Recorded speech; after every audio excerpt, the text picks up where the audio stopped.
ജമിയത്തുൽ നിലപാടെന്ത്, മുജാഹിദ് പ്രസ്ഥാനത്തിന്റെ നിലപാടെന്ത്, ഈ വിഷയത്തിൽ മൻഹജ് സലഫിന്റെ വിഷയത്തിൽ എന്ത് എന്ന് കൃത്യമായി രേഖപ്പെടുത്തി. അതേപോലെ അസ്മാ വ സിഫാത്തിന്റെ കാര്യത്തിൽ രേഖപ്പെടുത്തി.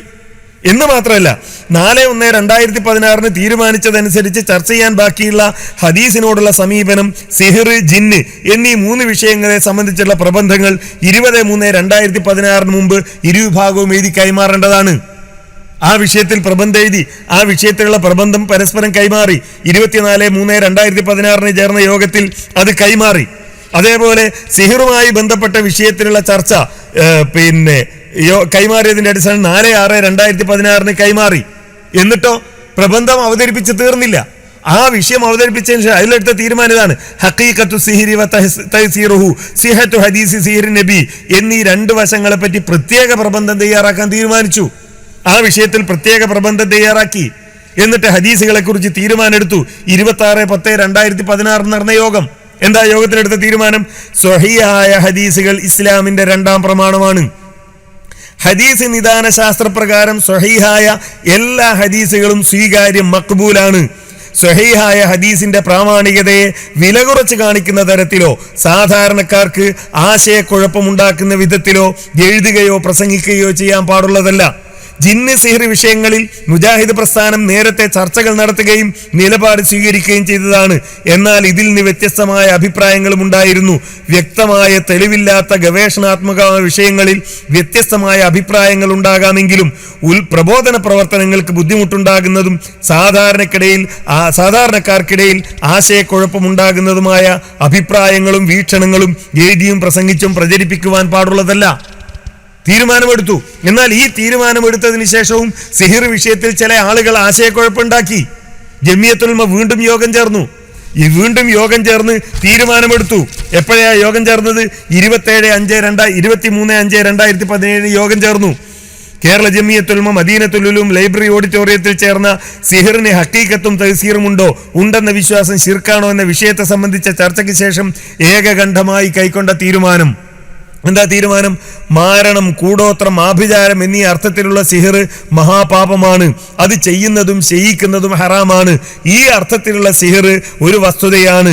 ഇതിന് പ്രതിഫലനം ഉണ്ടാകാമെന്നതാണ് അഹ്ലുസുന്നയുടെ ഭൂരിപക്ഷ അഭിപ്രായം. കാര്യകാരണ ബന്ധങ്ങൾക്ക് അതീതമായ വിധത്തിൽ സിഹിറിന് പ്രതിഫലനം ഉണ്ടാകാമെന്ന വിശ്വാസം ശിർക്കാകുന്നു. എന്നാൽ കാര്യകാരണ ബന്ധം അവ്യക്തമായ വിധത്തിലുള്ള പ്രതിഫലനം ഉണ്ടാകാമെന്നത് കരുതുന്നത് ശിർക്കല്ല. എന്നാൽ ഇതൊരു പ്രബോധന വിഷയമാക്കാൻ പാടില്ല.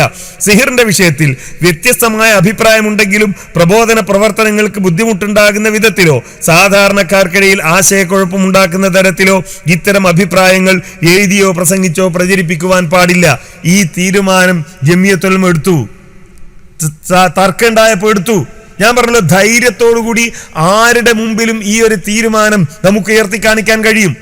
എന്ന് മാത്രമല്ല, ആ തീരുമാനത്തിൽ CP ഉമർ സുല്ലമിയെ കൊണ്ടും അതേപോലെ തന്നെ അബ്ദുൽ ഹമീദ് മദീനിയെ കൊണ്ടും ഞങ്ങൾ ഒപ്പുവെപ്പിച്ചു. KP സക്കരിയ അതിൽ ഒപ്പുവെച്ചു. ജമാലുദ്ദീൻ ഫാറൂഖി ഒപ്പുവെച്ചു. ഇവരെ കൊണ്ടൊക്കെ ഒപ്പുവെപ്പിച്ചുകൊണ്ട് ഈ തീരുമാനമെടുത്തു. പിന്നെ അതിനോട് വിയോജിപ്പുണ്ട് എന്ന് പറഞ്ഞിട്ട് അവർ പോയി. അപ്പൊ ഇത്തരം വിഷയങ്ങളിൽ കൃത്യമായി ചർച്ച നടത്തി തീരുമാനമെടുത്തവരാ മുജാഹിദുകൾ, നിലപാട് പറഞ്ഞവരാ മുജാഹിദുകൾ. അതാ ഞാൻ നേരത്തെ വെല്ലുവിളിച്ച്. എന്നാൽ ജിന്ന് വിഷയത്തിൽ നിങ്ങളുടെ പണ്ഡിത സഭയുടെ നിലപാട് പറയാൻ കഴിയുമോ? വിസ്ഡം വിഭാഗത്തിന്റെ പണ്ഡിത സഭയുടെ നിലപാടെന്താ?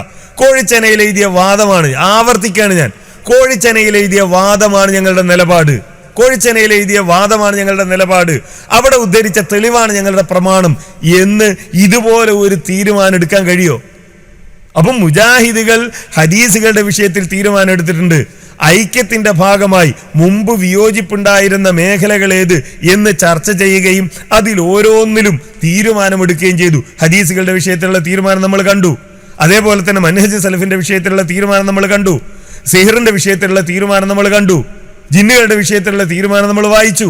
അപ്പോൾ ഇങ്ങനെ കൃത്യമായി ചർച്ചകൾ നടത്തി തീരുമാനമെടുത്തതിന് ശേഷമാണ് ഐക്യം നടന്നത്.